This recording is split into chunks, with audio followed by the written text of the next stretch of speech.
जय श्रीराम. साप्ताहिक विवेक तसेच भारतीय नागरी उत्थान समिती खामगाव आणि जिजामाता राष्ट्रीय संस्कार प्रतिष्ठान चिखली यांच्या संयुक्त विद्यमाने आयोजित बौद्धिक वर्गात दत्तात्रय प्रभाकर कंजारकर जिल्हा प्रतिनिधी साप्ताहिक विवेक आपल्या सर्वांचे मनस्वी स्वागत करतो. आजच्या बौद्धिक वर्गात उपस्थित अधिकाऱ्यांचा परिचय करून देतो. माननीय चित्तरंजनजी राठी बुलढाण्याला असतात. सेंट्रल बँक ऑफ इंडियामधून निवृत्त आणि आपल्या बुलढाणा विभागाचे माननीय विभाग संघचालक म्हणून त्यांच्याकडे दायित्व आहे. त्याचप्रमाणे ॲडव्होकेट श्रीमान व्ही डी पाटील साहेब बुलढाण्याला असतात. स्वतःचा वकिलीचा व्यवसाय आहे आणि जिजामाता राष्ट्रीय संस्कार प्रतिष्ठानचे माननीय अध्यक्ष आहेत. त्याचप्रमाणे श्रीमान विठ्ठल विष्णुपंत काळे उर्फ बाळासाहेब काळे खामगाव येथे असतात. खामगाव जिल्ह्याचे माननीय जिल्हा संघचालक तसेच भारतीय नागरी उत्थान समिती खामगावचे अध्यक्ष म्हणून त्यांच्याकडे दायित्व आहे. आजचे आपले वक्ते माननीय श्री रमेशजी पतंगे यांचं एम ए पर्यंत शिक्षण झालं आहे. शाखा कार्यवाहापासून तर महाराष्ट्र प्रांतापर्यंतचे संघाची जबाबदारी त्यांनी पार पाडली आहे. त्याचप्रमाणे साप्ताहिक विवेकचे भूतपूर्व संपादक म्हणून रमेशजींकडे दायित्व होतं. साप्ताहिक विवेकचं त्याचप्रमाणे संघ कामाच्या विविध जबाबदाऱ्या त्यांनी समर्थपणे सांभाळल्या. सामाजिक समरसता भटके विमुक्त विकास परिषद समरसता साहित्य परिषदेचे संस्थापक सदस्य म्हणून सुद्धा त्यांच्याकडे दायित्व आहे. आणीबाणीच्या काळामध्ये 14 महिने ठाणे जेलमध्ये त्यांनी मिसाबंदी सुद्धा भोगली आहे. हिंदुस्थान प्रकाशन संस्थेचे सध्या अध्यक्ष आहेत. हिंदुस्थान प्रकाशन संस्थेतर्फे साप्ताहिक विवेक, हिंदी विवेक, शिल्पकार चरित्रकोश असे अनेक उपक्रम चालू असतात. त्या प्रकाशनाचा व्याप सुद्धा त्यांच्या मागे असतो. आज महाराष्ट्राचे ते ज्येष्ठ विचारवंत म्हणून प्रसिद्ध आहेत. त्याचप्रमाणे त्यांची अनेक पुस्तके सुद्धा प्रकाशित झाली आहेत. मी मनू आणि संघर्ष महामानवाचा अशा प्रकारचे अनेक पुस्तकं ग्रंथ त्यांचे प्रकाशित झाले आहेत. ग्रंथसंपदेमध्ये आपल्याला राष्ट्रसाधना, राष्ट्रऋषी श्री गुरुजी, संघ गंगोत्री असे अनेक नावं सांगता येतील. त्याचप्रमाणे त्यांना महाराष्ट्र सरकारचे अनेक पुरस्कार सुद्धा प्राप्त आहेत. असं बहुआयामी व्यक्तिमत्व आज आपल्याला या ठिकाणी लाभलं आहे आणि त्या ठिकाणी पूजनीय डॉक्टरांच्या पुस्तकाच्या निमित्ताने आपण एकत्र आलो आहोत. त्या अंकाची माहिती आपण या ठिकाणी पाहू. शाली वाहनाने मातीच्या बाहुल्यांमध्ये प्राण फुंकले आणि परचक्र उलटवून लावलं. स्थैर्य देणारं साम्राज्य उभं केलं. याच इतिहासाची पुनरावृत्ती डॉक्टर केशव बळीराम हेडगेवार यांनी आधुनिक शाली वाहनाच्या रूपाने केली. अस्मिता, शौर्य, ओळख, परंपरा विसरलेल्या हिंदू समाजाला संघमंत्र देऊन जागृत केलं आणि राष्ट्रकेंद्री विचार करत 96 वर्षांची वाटचाल करणारा राष्ट्रीय स्वयंसेवक संघ निर्माण केला. काय आहे हा संघमंत्र? तो संघमंत्र मिळतो डॉक्टर हेडगेवारांच्या विचारातून, संवादातून, खाजगी गप्पांतून आणि त्यांच्या जीवनचरित्रातून. त्यातीलच काही निवडक विचारसूत्र मांडणारा, त्यावर कालसापेक्ष भाष्य करणारा साप्ताहिक विवेकचा विशेषांक. संघमंत्राचे उद्गाते डॉक्टर हेडगेवार, डॉक्टर अशोकराव कोकडे, रंगा हरिजी, भैयाजी जोशी, गिरीश प्रभुणे, डॉक्टर मनमोहन वैद्य, शरदराव ढोले, रमेश पतंगे, डॉक्टर अशोकराव मोडक, दिलीप करंबेळकर अशा अनेक मान्यवरांचे लेख हे या विशेषांकाचं खास वैशिष्ट्य. केवळ संघ स्वयंसेवकांसाठीच नव्हे तर राष्ट्रप्रथम हा विचार मांडणाऱ्या प्रत्येक भारतीयासाठी मार्गदर्शक ठरेल असा हा विशेषांक. संघमंत्राचे उद्गाते डॉक्टर हेडगेवार. तेव्हा या विशेषांकाच्या नोंदणीसाठी साप्ताहिक विवेकच्या www.evivek.com या वेबसाईटला आजच भेट द्या. प्रत्येकाने घ्यायलाच हवा असा विशेषांक. संघ विचार वाढवण्यासाठी, संघ विचार रुजवण्यासाठी. या अंकाची नोंदणी आपल्या जिल्ह्यामध्ये अधिकाधिक व्हावी करता आपण सर्वांनी प्रयत्न करावे. यानंतर वैयक्तिक गीत होईल आणि नंतर रमेशजी आपल्या मार्गदर्शनाला सुरुवात करतील अशी मी त्यांना विनंती करतो. पूर्ण करेंगे हम सब केशव वह साधना तुम्हारी, आत्महवन से राष्ट्र देव की आराधना तुम्हारी. निश दिन तेरी ध्येय चिंतना, आकुल मन की तीव्र वेदना. निश दिन तेरी ध्येय चिंतना, आकुल मन की तीव्र वेदना. साक्षात्कार ध्येय का हो यह मन कामना तुम्हारी. पूर्ण करेंगे हम सब केशव वह साधना तुम्हारी, आत्महवन से राष्ट्र देव की आराधना तुम्हारी. कोटि कोटि हम तेरे अनुचर, ध्येय मार्ग पर हुए अग्रेसर. कोटि कोटि हम तेरे अनुचर, ध्येय मार्ग पर हुए अग्रेसर.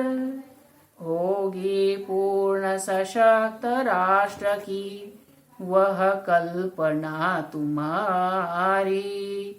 पूर्ण करेंगे हम सब केशव वह साधना तुम्हारी, आत्महवन से राष्ट्र देव की आराधना तुम्हारी.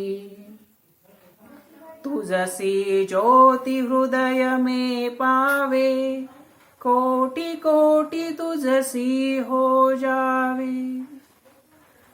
तुझसी ज्योति हृदय में पावे, कोटि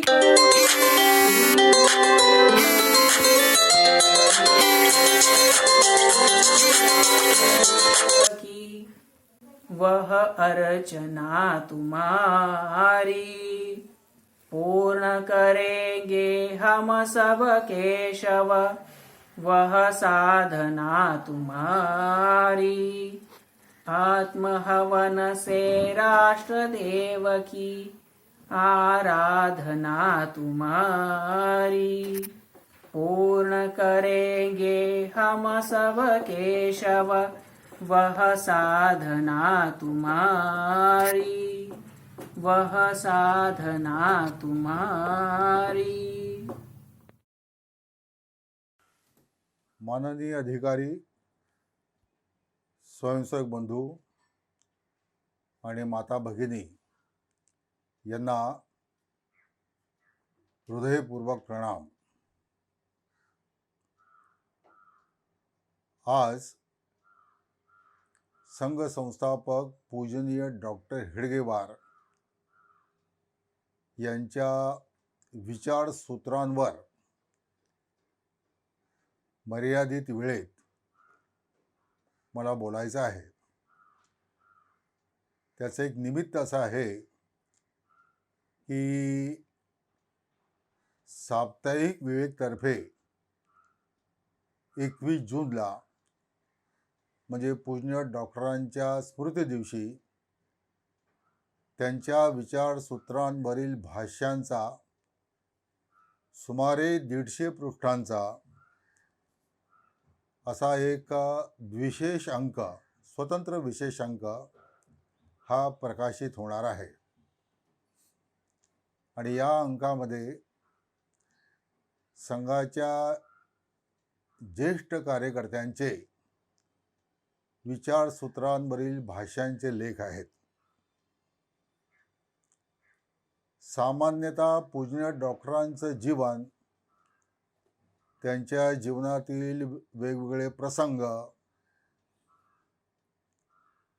काँग्रेसमधील त्यांचा सहभाग, जंगल सत्याग्रह, कलकत्त्यामधील त्यांचे काम, त्यांचे क्रांतिकार्य आणि संघ सुरू झाल्यानंतर त्यांचे प्रवास या संदर्भातल्या घटना प्रसंग आपल्याला माहीत असतात. वेगवेगळ्या बौद्धिक वर्गातून आपण सर्व ते ऐकत असतो. आजचा विषय तसा नाही. आजचा विषय हा त्यांनी मांडलेल्या विचारसूत्रांवरील भाष्यांचा विषय आहे. त्यामुळे पुण्य डॉक्टरांच्या जीवनातील घटना प्रसंग वगैरे याकडे आपण फारसे जाणार नाही आहोत. मग पहिला प्रश्न असा निर्माण होतो की त्यांच्या विचारसूत्रांवर भाष्य करण्याची का आवश्यकता आहे? तर त्याची सामान्यतः 2 कारणे आहेत. पहिलं कारण असं की 1925 साली पुण्य डॉक्टरांनी संघ सुरू केला. तो संघ आज देशव्यापी, समाजव्यापी, सर्वस्पर्शी असा आपल्या देशात झालेला आहे आणि देशातील सर्वात मोठी स्वयंसेवी संघटना अशा शक्तिस्थानावर संघ आलेला आहे.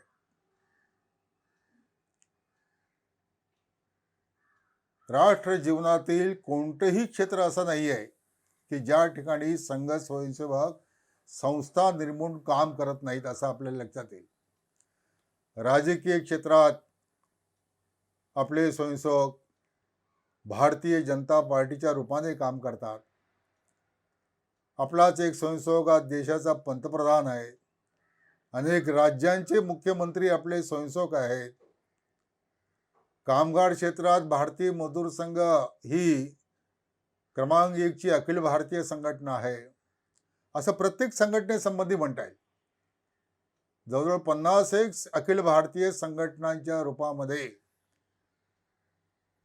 संघाचे स्वयंसेवक जे विविध प्रकारचं काम करतात, या सर्व कामांची संकल्पना पुण्य डॉक्टरांच्या विचारसूत्रात आहे का?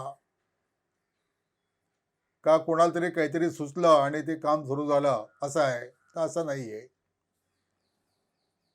पुण्य डॉक्टर म्हणतात की 1 तास शाखेत आल्याने संघ काम होतं असं नाही.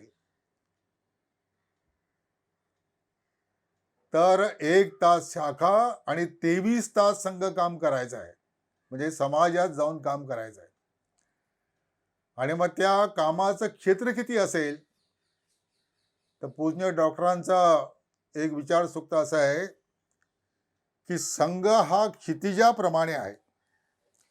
आपण जर क्षितिजाकडे बघितले तर आपल्याला असे वाटते की ते अत्यंत जवळ आहे. 1.5-2 फळांगावर आहे, मैलावर आहे. आपण जाऊन तिथे स्पर्श करू शकतो. परंतु जसजसे आपण क्षितिजापर्यंत जातो तसं लक्षात येतं की क्षितिज आणखीन दूर गेलेला आहे. आणि मग काही वेळानंतर लक्षात येतं की क्षितिज ज्याला काही अंत नाही, अनंत आहे. तसं संघ कार्याचं आहे. काम करता करता असं वाटायला लागतं की झालं, आता काम संपलं. इतकं एवढं सगळं काम झालं. म्हणजे उदाहरणार्थ अगली बारी अटल बिहारी अशी घोषणा 1957 पासून दिली जात होती. 96 साली अटल बिहारी वाजपेयी हे पंतप्रधान झाले. त्यावेळी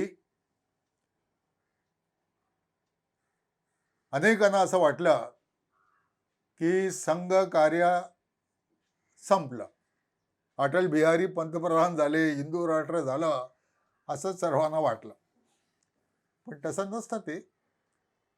शेवटी काय असतं की ज्याची जशी समज असते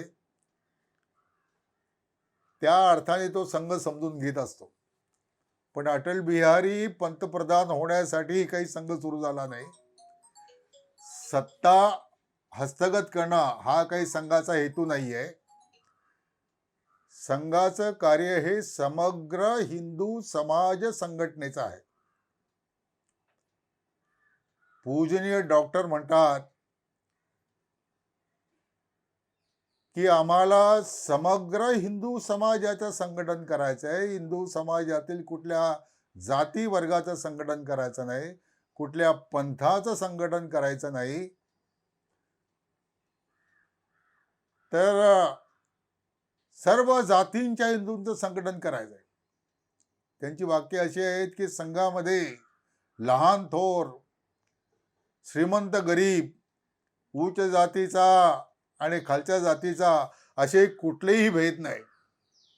जातीवरून कोणाला हीन लेखणं हे पाप आहे, अशी पूर्ण डॉक्टरांची वाक्य आहेत. म्हणून आपलं मूलभूत काम काय आहे, तर समग्र समाजाचं संघटन करणे हे काम आहे. पूजनीय डॉक्टरांच्या विचारसूत्रातील अतिशय महत्वाचं सूत्र जे आहेत ते एक वाक्याचं आहे. ते आपल्या सर्वांना माहीत आहे. ते असं आहे की होय, मी केशव बळीराम हेडगेवार म्हणतो, हे हिंदू राष्ट्र आहे. हा संघाच्या कार्याचा प्रारंभ बिंदू आहे. हे संघाच्या विचारधारेचं आद्य वाक्य आहे की हे हिंदू राष्ट्र आहे. हे हिंदू राष्ट्र आहे हा काय डॉक्टरांचा शोध नव्हे. त्याच्यापूर्वी स्वामी विवेकानंदांनी हे मांडलेलं आहे, स्वातंत्र्यवीर सावरकरांनी मांडलेलं आहे. एवढंच काय, पण बहिष्कृत भारत मधील एका लेखामध्ये पूज्य डॉक्टर बाबासाहेबांनी देखील म्हटलं की हे हिंदू राष्ट्र आहे, हे निर्विवाद सत्य आहे. मग या राष्ट्राचं अधःपतन का झालं याची त्यांनी खूप मोठी मीमांसा केली. परंतु नंतर त्यांनी कधी हिंदू राष्ट्र हा शब्दप्रयोग उच्चारला नाही, हे देखील सत्य आहे. तेव्हा हिंदू राष्ट्र आहे हा काय डॉक्टरांचा शोध नव्हे. म्हणून डॉक्टर काय म्हणतात की आपल्याला काही नवीन काम करायचे नाही. आपली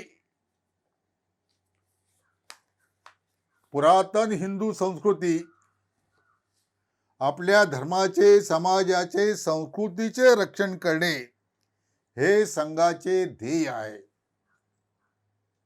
आणि असे म्हणतात ते की मी काही नवीन सांगतो असं नाही, तर आपल्या पूर्वजांनी ज्या प्रकारे हे ध्येय प्राप्त करण्यासाठी कष्ट केले आणि प्रचंड प्रयत्न केले, तेच आम्हाला पुन्हा साधायचं आहे. काय म्हणायचे डॉक्टरांना नेमकं याच्यामध्ये? म्हटलं तर संघाचं काम नवीन नाही, मी काही नवीन सांगतो असं ते म्हणत नाहीत. आणि संघाकडे बघितलं तर आपल्याला असं लक्षात येईल की दैनंदिन शाखेमध्ये आपण जातो, शारीरिक कार्यक्रम करतो, समता करतो, संचलन करतो आणि विशेष उत्सवाच्या प्रसंगी संचलन करतो, जे घोषाच्या तालावर होत असतं. यातली कुठलीही परंपरा आपल्या हिंदू समाजाची नाही. गणवेश घालणं ही काही वेदातली परंपरा आहे का, उपनिषदाची परंपरा आहे का? अशी परंपरा नाही आहे ती. बँडच्या घोषाच्या तालावर संचलन करणं, दक्ष आराम करणं आणि वेगवेगळी परिवर्तनं करणं, वामवृत्त, दक्षिणवृत्त, अर्धवृत्त वगैरे सर्व जे आहे संस्कृत शब्द जरी असले तरी अशा प्रकारची काही आपली परंपरा नाही आहे. हे सगळं नवीनच आहे. परंतु डॉक्टरांना हे सांगायचं आहे की काळाच्या संदर्भामध्ये जे आवश्यक असेल ते आपण केलं पाहिजे. आणि आजच्या काळाच्या संदर्भामध्ये आवश्यक गोष्ट कोणती आहे, तर समाजातील व्यक्तींमध्ये एक अनुशासन निर्माण करण्याची गरज आहे. आज्ञांकिता त्यांच्या मनामध्ये निर्माण करण्याची गरज आहे. नाहीतर हिंदू समाजाचं स्वरूप कसं असतं, प्रचंड स्वातंत्र्य आहे, प्रत्येकाला आपापलं मत ठेवण्याचं, आणि ते इतक्या टोकाला जातं की कुठल्याही विषयावर एकमत न होणं, सहमती न निर्माण करणं ही हिंदू माणसांची ओळख झाली. आणि सतत कलह करीत राहणं, सतत भांडणं करीत राहणं हा त्याचा स्वभाव झाला. त्याचं प्रतिबिंब आपण जेव्हा रोजची वर्तमानपत्र उघडून बघितली तर आपले राजनेते एकमेकांविषयी सतत सतत जे काही बोलत असतात, म्हणजे या करोना काळामध्ये जिथे प्राणसंकट सर्व समाजावर निर्माण झालेलं आहे, तिथेही भांडणाचा विषय काही संपत नाही. हे आपलं वैशिष्ट्य आहे. चांगलं आहे, वाईट आहे, म्हणजे वाईटच आहे ते. तर अशा हिंदू माणसांमध्ये एक विचाराची शिस्त त्याच्या मेंदूला निर्माण करणं, संघटितपणे काम करण्याची सवय निर्माण करणं, त्याच्यासाठी एक अधिकार श्रेणी निर्माण करून आपल्या अधिकाराचं ऐकणं, ही पद्धती डॉक्टरांनी आपल्या सगळ्या समाजामध्ये बसविली. नवीन काही करायचं नाही. म्हणजे काय करायचं नाही, तर नवीन धर्म निर्माण करायचा नाही, काही नवीन संस्कृती निर्माण करायची असं नाही, नवीन समाज रचना निर्माण करायची असं नाही. त्यावेळेचे सगळे विचार आहेत ते असे आहेत की आम्हाला समाजवादी समाज रचना निर्माण करायची, काहीतरी नवीन निर्माण करायचे, देशाची विचारधारा सेक्युलर करायची आहे, म्हणजे विचारधारा आमची जी प्राचीन आहे ती बदलून ही निर्माण करायची आहे.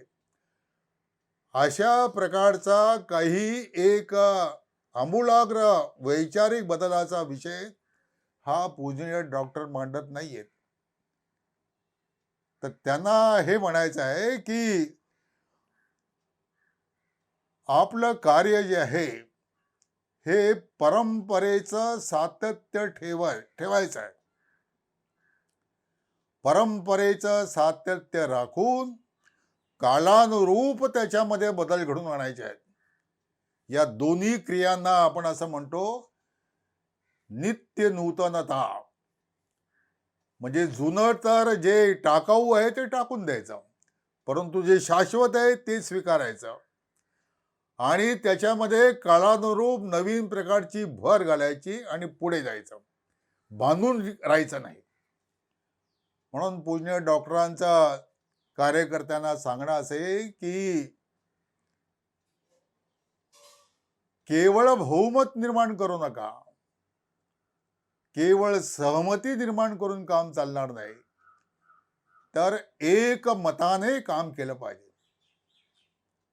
म्हणजे संघाच्या सगळ्या कार्यपद्धतीमध्ये काम करणारे आपण सगळे जे कार्यकर्ते आहोत, त्यांचा हा तर नेहमीचा अनुभव असतो की एखादा आपल्याला कार्यक्रम करायचा आहे, एखादा उत्सव घ्यायचा आहे, एखादा सेवा कार्य करायचं आहे, काही करायचं असेल तर कार्यवाच्या मनात आलं आणि त्यांनी आज्ञा दिली आणि झालं असं कधी होत नाही. संघचालकांच्या मनात आला आणि त्यांनी काहीतरी आदेश काढला आणि झाला असंही होत नाही. ती पद्धती अशी असते की एका विशिष्ट स्तरावरच्या कार्यकर्त्यांची बैठक केली जाते. ही बैठक आहे, या बैठकीमध्ये या विषयाचा विचार करायचा. मग उलट सुलट सगळ्या प्रकारच्या चर्चा होतात. मग हे ग्राउंड नको, ते ग्राउंड नको, मग हे अमुक पाहिजे, हा वक्ता नको, तो वक्ता नको, मग गणवेश असावा नसावा, मग आल्या सगळ्या मंडळींना चहापान द्यायचं का नाही द्यायचं, नागरिकांना बोलवायचं की नाही बोलवायचं, अशा 1760 प्रश्नांचा विचार होऊन आणि मग निर्णय ठरतो. तो निर्णय हा बहुमताचा नसतो. मतदानासाठी कुठला विषय आपल्या बैठकीत टाकला जात नाही. तर सर्वांच्या मतांचा विचार करून मग संघचालक असतील किंवा त्या नगराचा, जिल्ह्याचा, क्षेत्राचा कार्यवाह असेल, तो मग आपला सगळ्यांचा विचार घेऊन एक निर्णय करतो की या प्रकारे हा आपल्याला कार्यक्रम करायचा आहे. याला म्हणतात एकमत. हे एकमत घडविण्याची प्रक्रिया ही संघामध्ये सुरू केलेली आहे. ते डॉक्टरांच्या विचारसूत्रातून ते आलेलं आहे. म्हणजे आपल्याला माहिती आहे की राष्ट्रीय स्वयंसेवक संघ हे नाव सुद्धा डॉक्टरांनी सांगितलं एका बैठकीमध्ये, उद्यापासून आपल्या संघटनेचं नाव राष्ट्रीय स्वयंसेवक संघ असेल, असं नाही घडलं. त्याची बैठक झाली, अनेक प्रकारच्या सूचना आल्या. जरी पटका मंडळ असंही नाव ठेवावं, हिंदू मंडळ असं नाव ठेवावं, आणि मग सर्वानुमते विचार करून राष्ट्रीय स्वयंसेवक संघ हे नाव हे निश्चित करण्यात आलं. पूजनीय डॉक्टरांच्या विचारसूत्रांचा आजच्या या बौद्धिक वर्गापुरता जर विचार करायचा तर साधारणतः त्यांच्या विचारसूत्रांची वर्गवारी 5 भागात आपण करू शकतो. एका भागामध्ये राष्ट्रविषयक विचार जे आहेत त्याची पूर्ण डॉक्टरांची विचारसूत्रे आहेत. त्यातलं पहिलं सूत्र हे आहे की हिंदू राष्ट्र आहे, आणि हिंदू राष्ट्र असल्यामुळे ही काही हा देश म्हणजे काही धर्मशाळा नव्हे, जो आला त्याचा देश असं नाहीये. अनादी काळापासून जो समाज इथे राहत आलेला आहे त्याचे हे राष्ट्र आहे. पूज्य डॉक्टरांची वाक्य अशी आहेत की जसा जर्मनी जर्मनांचा, इंग्लंड इंग्रजांचा, रशिया रशियन लोकांचा, फ्रान्स फ्रान्सिसी लोकांचा, तसा हिंदुस्थान हा हिंदूंचा आहे असं म्हणण्यामध्ये चूक काय? परंतु आपल्या देशामध्ये उलटा विचार करणाऱ्या विद्वानांची आणि पैदास ही जरा प्रमाणाबाहेर जास्त झालेली असल्यामुळे मग ते लोक वेगवेगळ्या प्रकारचे युक्तिवाद करून नाही नाही नाही असं कसं तसं कसं, मग मुसलमानांचं काय, पारशांचं काय, ख्रिश्चनांचं काय, यांचं काय, त्यांचं काय. पुन्हा डॉक्टरांनी त्याला उत्तरं दिलेली आहेत की या देशातील जो मुस्लिम समाज आहे हा मुस्लिम समाज कधी काळी हिंदू समाजच होता. आपल्या पूर्वजांच्या चुकांमुळे तो मुसलमान झालेला आहे. एवढंच ते बोलून थांबले. त्याचा पुढचा त्यातला ध्वनीत अर्थ असा आहे की जे हिंदू, पूर्वाश्रमीचे हिंदू आज मुसलमान झाले, ख्रिश्चन झाले, म्हणजे काय झालं तर ते धार्मिक गुलामीत गेलेले आहेत. जशी राजकीय गुलामी असते, सांस्कृतिक गुलामी असते, सामाजिक गुलामी असते, आर्थिक गुलामी असते, तशी धार्मिक गुलामी असते. या गुलामीत आपले हिंदू हे आज जगत आहेत. तेव्हा त्यांना त्या गुलामीतून बाहेर काढून पुन्हा आपल्या मूळ प्रवाहात आपल्याला आणावं लागेल. हे आज ना उद्या करावं लागेल. मला असं वाटतं की हे कार्य जे आहे ते आमची पिढी आता गेली, म्हणजे जात चाललेली आहे. आमच्या मागून येणाऱ्या दुसऱ्या, तिसऱ्या, चौथ्या पिढीने त्या मागून येणाऱ्या पिढी समोरचं हे आव्हान असेल. आणि म्हणून पूज्य डॉक्टरांचा विचार करत असताना राष्ट्रविषयक विचार त्यांनी जो मांडला तो समग्र त्यांनी मांडलेला आहे. त्यांच्या विचाराच्या सूत्रांचा वर्गवारीमध्ये दुसरा क्रमांकाचंही करावं लागतं की या हिंदू राष्ट्राचा जो राष्ट्रीय समाज आहे, हिंदू समाज, हा आत्मविस्मृत समाज आहे, हा असंघटित समाज आहे. हा आत्मविस्मृत आणि असंघटित समाज असल्यामुळे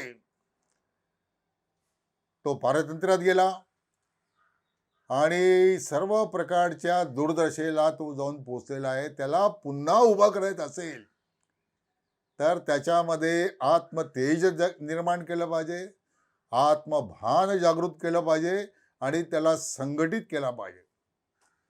पूजनीय डॉक्टरांच्या राष्ट्र संघटनेचा विचार जो आहे, तशा प्रकारचा विचार जगातल्या कुठल्याही विचारवंतांनी केलेला नाही. इतका तो व्यापक आणि सर्वस्पर्शी आहे. अनेकांच्या डोक्यावरनं तो जातो आणि म्हणून अनेकांना असं वाटतं की जसे मुसलमान कुराणाच्या आधाराने संघटित झाले आणि जगावर आक्रमण करायला लागले, कम्युनिस्ट विचारधारांनी संघटित झाले, जगावर आक्रमण करायला लागले, जर्मनी म्हणून संघटित झाला राष्ट्रवादाच्या आधारावर, त्यांनी युरोपवर आक्रमण केली, दुसरं महायुद्ध लादलं. ख्रिश्चॅनिटी ही बायबलच्या आधारे संघटित झाली आणि जगात तिने जो काही हैदोस मांडला, तसा हिंदू संघटनेचं सुद्धा होणार आहे. म्हणून त्यापासून सावध असलं पाहिजे. अतिशय डेंजरस संकल्पना आहे अशी मांडणारी उदंड पुस्तकं आहेत आणि लेखांचा तर काही पाऊस पाडलेला आहे. या सर्व विद्वानांसंबंधी एवढंच म्हणावं लागेल की या कोणालाही डॉक्टर हेडगेवारांची राष्ट्र संघटनेची संकल्पना काय ही अजिबात समजलेली नाही. ते त्यांच्या डोक्यावर गेलेले आहे. तेव्हा राष्ट्र संघटनेचा विचार पुढे डॉक्टरांनी जो मांडला, त्याचा मूलभूत आधार आहे हा धर्मविचार आहे. म्हणून धर्मविचार हे तिसरं सूत्र डॉक्टरांच्या विचाराचं येतं की आम्हाला हिंदू धर्माचं पुनरुज्जीवन करायचं आहे, तो जिवंत ठेवायचा आहे. आणि हिंदू धर्म काय आहे? ते हिंदू धर्म सर्व समावेशक आहे. एकम सत विप्रा बहुधा वदंती म्हणणारा आहे. सत्याकडे जाणारे अनेक मार्ग आहेत आणि सगळे मार्ग सत्य आहेत याची साक्षात्कारी अनुभूती ही रामकृष्ण परमहंसांनी आपल्याच भूमीत घेतलेली आहे. तेव्हा त्या धर्माचं आपल्याला प्रस्थापना करायची आहे. प्रार्थनेमध्ये आपण ते म्हणतो की समुत्कर्ष निष्क्रेष हे दोन्ही गोष्टी आम्हाला प्राप्त करायच्या आहेत. निःश्रेयस सुद्धा प्राप्त करायचे आहे, समुत्कर्ष देखील प्राप्त करायचा आहे.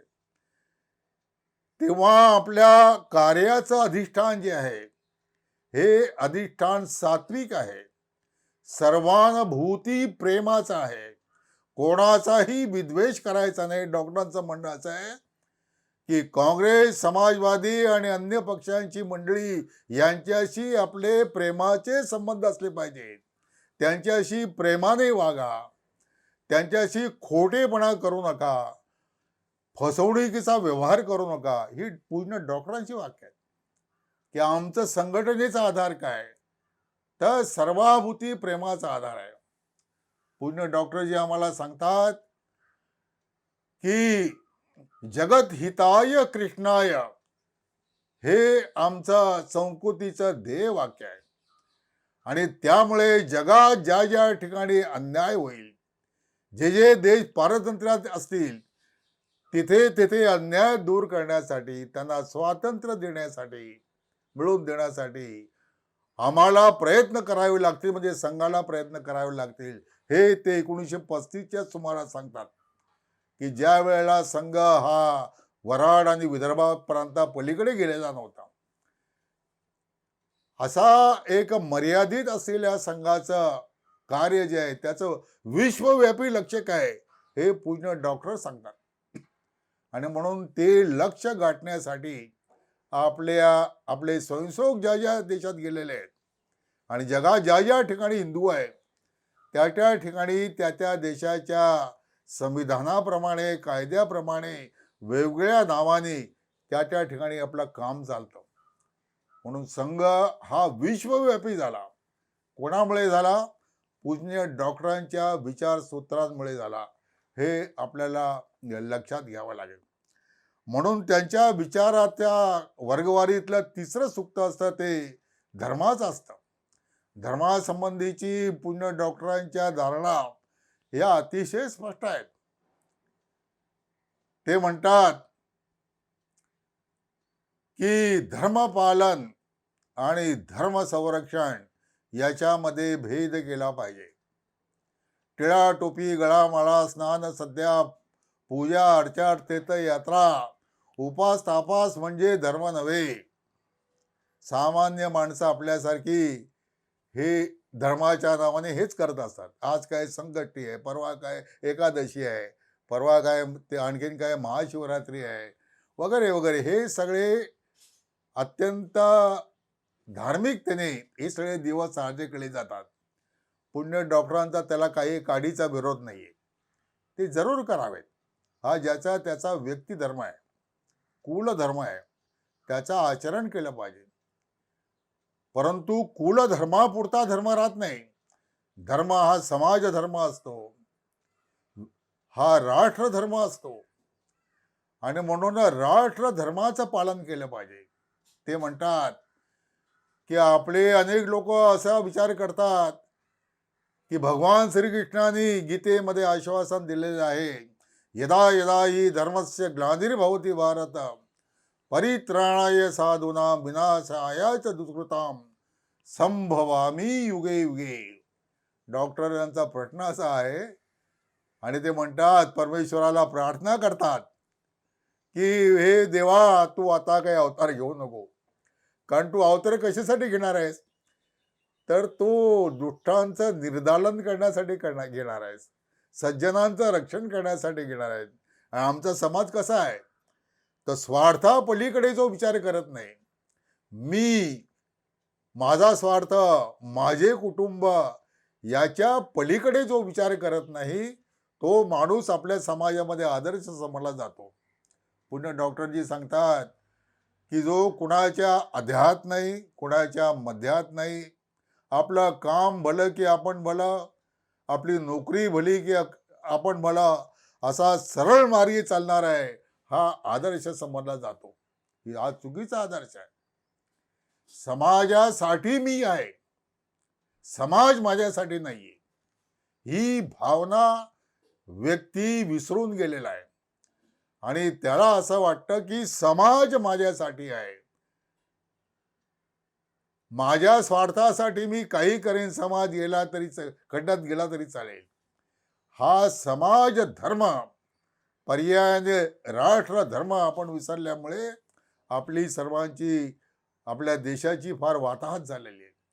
आणि म्हणून हा समाज धर्म जागवला पाहिजे. या धर्माचं रक्षण करणं हे अत्यंत आवश्यक अशा प्रकारचं कार्य आहे. आपल्याकडेही आपल्या दर्शनकारांनी, प्राचीन ऋषी मुनींनी म्हटलं, धर्मो रक्षती रक्षिताः.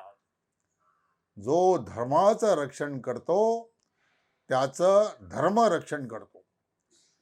म्हणून धर्म पालन हा व्यक्ती धर्म झाला, तो तुम्ही करा, परंतु धर्म रक्षणाचं काम जे आहे ते मात्र जाणीवपूर्वक आणि प्रयत्नपूर्वक केलं पाहिजे. व्यक्ती आणि समाज यांची पुण्य डॉक्टरांनी जी सूत्र मांडली त्याचा आपण विचार केला, धर्मसूत्रांचा विचार केला. तसा पुण्य डॉक्टरांच्या विचारसूत्रांच्या वर्गवारीमध्ये आपल्या संस्कृती संबंधीचं त्यांचं जे सांगणं आहे तेही लक्षात घ्यायला पाहिजे. पुण्य डॉक्टरांची वाक्य अशी आहेत, हिंदुस्थानचा पंचप्राण म्हणजे त्याची हिंदू संस्कृती. म्हणून हिंदुस्थानचे रक्षण करायचे म्हणजे हिंदू संस्कृतीचे रक्षण करणे हे आद्य कर्तव्य आहे. जर हिंदुस्थानची हिंदू संस्कृती नष्ट व्हायची असेल तर हिंदू समाजाचे नाव निशाणेही हिंदुस्थानात उरणार नाही.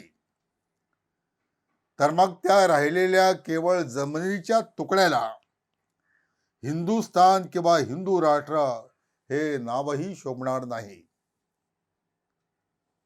कारण राष्ट्र म्हणजे केवळ जमिनीचा तुकडा नव्हे. फार खोलवरचा विचार डॉक्टरजी मांडतात. राष्ट्राचे 3 घटक असतात, जन, भूमी आणि संस्कृती. यातील संस्कृती हा घटक हा सर्वाधिक महत्वाचा असतो. ही संस्कृती त्या भूमीत राहणाऱ्या लोकांना एकत्र बांधून ठेवते. भारतामध्ये अनेक जाती आहेत, अनेक पंथ आहेत, अनेक भाषा आहेत, पोशाखाची भिन्नता आहे, आहाराची भिन्नता आहे, शरीर ठेवणीची सुद्धा भिन्नता आहे. असा प्रचंड भिन्नता असलेला, विविधता असलेला असा जगाच्या पाठीवरचा भारत हा एकमेव देश आहे. मग या सर्व लोकांना बांधून ठेवणारं काय, तर त्याची संस्कृती आहे. संघ कार्याच्या निमित्ताने फार लडाख पासून ते केरळपर्यंत मला प्रवास करावा लागलेला आहे.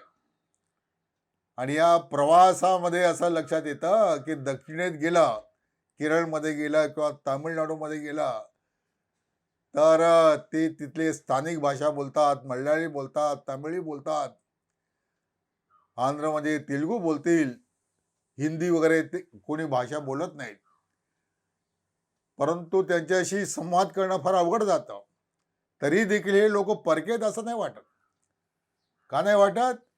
कारण त्यांचे सगळे रीतिरिवाज जे आहेत, सकाळी उठून माता भगिनी घरासमोर रांगोळी काढणार, सायंकाळी तुळशी समोर दिवा लावणार, त्यांच्या भाषेमध्ये परमेश्वराची आरती म्हणणार. उत्तरेतला लडाखमधला माणूसही तेच करतो, पंजाबमधला माणूसही तेच करतो, तो त्या आपल्या भाषेत करेल. असा संस्कृतीने बांधला गेलेला आपला सर्व देश आहे. पूज्य डॉक्टर संस्कृती म्हणजे काय याचं फारसं विवरण नाही करत, ते पूज्य गुरुजींनी केलेलं आहे. तेव्हा आपली संस्कृती म्हणजे काय, तर आपली संस्कृती ही हे सर्व विश्व जे आहे हा एका चैतन्याचा पसारा आहे मानते. जे माझ्यात ते तुझ्यात, जे चैतन्य माझ्यात ते तुझ्यात. त्यामुळे चैतन्य रूपामध्ये तुझ्या माझ्यामध्ये काही भेद नाही. म्हणून जातीभेद, पुरुष अस्पृश्यता वगैरे वगैरे सर्व गोष्टी ज्या आहेत या आपल्या संस्कृतीच्या कल्पनेमध्ये न बसणारे आहेत. या विश्वामध्ये, या पृथ्वीवर जसा मला जगण्याचा अधिकार आहे, तसा एका मुंगीपासून हत्तीपर्यंत सर्वांना जगण्याचा अधिकार आहे. म्हणून त्यांचं जीवन त्यांना जगू दिलं पाहिजे. कोणाचीही अकारण हिंसा करू नये.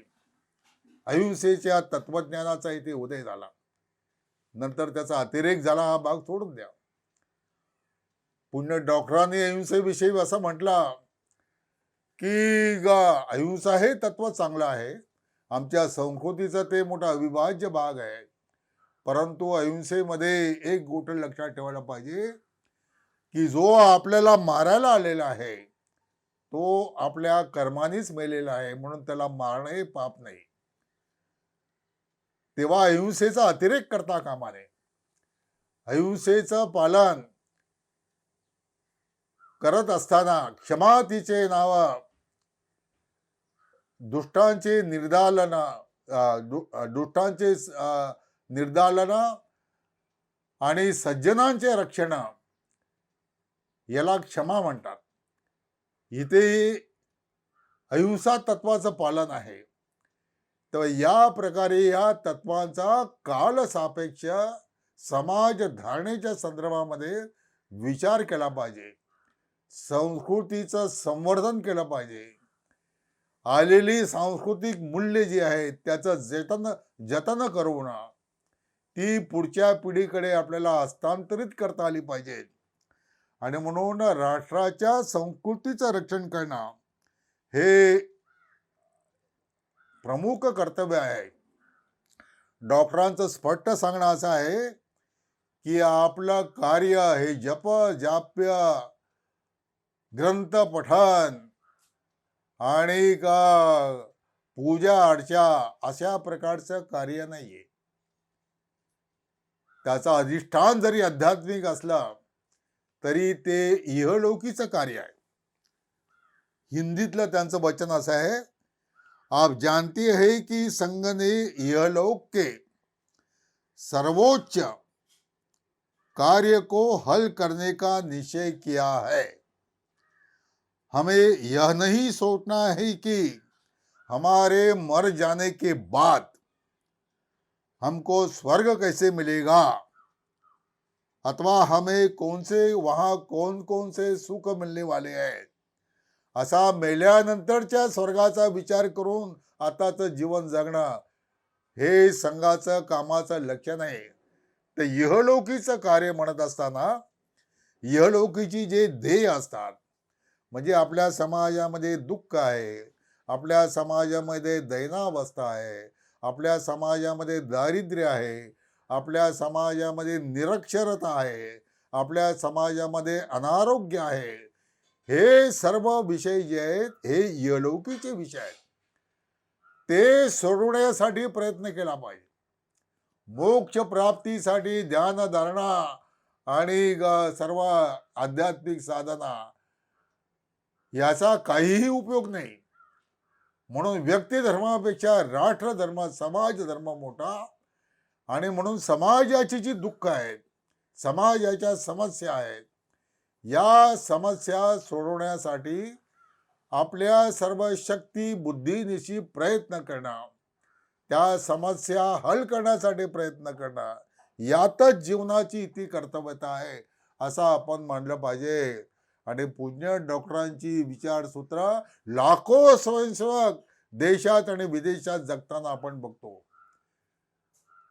1.5 ते 2.25 लाखाहून अधिक सेवा कार्य आहेत. ही सेवा कार्य काय, ती मोक्ष साधनेची रूप आहेत का? तर मोक्ष साधनेची ती रूप नाही आहेत, तर ती समाज साधनेची रूप आहेत. समाज साधना त्यातून साधायची आहे. त्यातून जी काही पुण्यप्राप्ती व्हायची असेल ती होईल. परंतु समाजाची दुःख दूर करण्यासाठी चाललेली सर्व कार्य आहेत, इहलौकीची कार्य आहेत. आताच्याही करोनाच्या कालावधीमध्ये लाखो स्वयंसेवक स्वतःचा प्राण संकटात घालून मग कुठे कोविड सेंटर चालवतील, कुठे त्या करोनाने मृत झालेल्या व्यक्तीचे अंत्यसंस्कार करतील, कुठे जे भुकेलेले आहेत त्यांना अन्नदान करतील, ज्यांचं शिक्षण अर्धवट राहिलेलं आहे त्याच्या शिक्षणाची काही ना काही व्यवस्था करतील, रोजगाराच्या व्यवस्था उत्पन्न करतील. अशा विविध प्रकारे हे जे काम चालू आहे त्या सर्वाचा उगम हा डॉक्टरांच्या या शिकवणी सांगण्यामध्ये आहे. म्हणून आपण लक्षात ठेवायला पाहिजे की पूजनीय डॉक्टरांचं जे दिव्य दृष्टी आहे, एक व्हिजन आहे, ती फार भव्य दिव्य आहे. पूज्य गुरुजी अनेक वेळा म्हणत असतात आणि त्यावेळेला ऐकणाऱ्याला खूप आश्चर्य वाटायचं. गुरुजी म्हणत असत की मला संघ हळूहळू समजतो आहे. म्हणजे ज्यांच्या बौद्धिक वर्गातून संघ आम्हाला समजला ते त्या गुरुजींची अवस्था आहे. म्हणजे डॉक्टरांची विजन काय असेल, एक दृष्टी काय असेल, या दृष्टीवर कालसापेक्ष भाष्य हे सातत्याने करण्याची गरज राहणार आहे. विवेकने तसा प्रयत्न या अंकाच्या निमित्ताने केलेला आहे. तो अंक आपल्याकडे येईल. तो त्या दृष्टीने परिपूर्ण आहे असं समजण्याचं काही कारण नाही. कारण भाष्य कसं असतं, हे भाष्य देखील जसं गीतेच्या श्लोकांवरील भाष्य हे शंकराचार्यांनी देखील केलं, माधवाचार्यांनी देखील केलं, महाराष्ट्रामध्ये ज्ञानदेवाने देखील केलं, पुढे विनोबा भावेंनी देखील केला, लोकमान्य टिळकांनी देखील केला. ही भाष्य काय असतात, तर ही भाष्य त्या काळाच्या संदर्भामध्ये असतात. त्या काळाच्या संदर्भामध्ये जे आवश्यक आहे ते त्या भाष्यातून भाष्यकार सांगण्याचा प्रयत्न करत असतो. परंतु मूळ जे असतं ते अतिशय अर्थगर्भ असतं. पूजनीय डॉक्टरांनी मांडलेली विचार सुक्ते जे आहेत, ज्याला आपण बौद्धिक वर्गापूर्वी अमृतवचन म्हणतो आणि वाचन करतो, ही काय आहेत, तर ही डॉक्टरांची स्फुरण आहेत. डॉक्टर हे कोणी विद्वान हजारो ग्रंथाचे वाचन करणारे असे कोणी नव्हते, पण ते तपस्वी होते. त्यांची तपस्या ही राष्ट्र तपस्या आहे. राष्ट्र तपस्वी म्हणून त्यांना जे स्फुरलं, जी अनुभूती आली, ती अनुभूती त्यांनी शब्दातून व्यक्त केली, स्वयंसेवकांनी ती टिपली. आणि मग आज ते गेल्यानंतर 100 आपला अनेक वर्षाचा कालावधी गेला. 40 साली ते गेले. 80 वर्षाहून अधिक कालखंड वर्ष झालेली आहेत. आणि मग येणारी पिढी जेव्हा त्या विचार सुक्तांवर विचार करायला लागते, तेव्हा त्याची भव्यता बघून ती स्तिमित होत जाते. असं हे विचार सुक्तांचं एक अलौकिक अशा प्रकारचं भांडार आहे. त्यातली मोजकी विचारसूत्र या अंकाच्या द्वारे आपल्यासमोर उलगडण्याचा प्रयत्न होणार आहे आणि तो आपण सर्वांनी गोड म्हणून घ्यावा.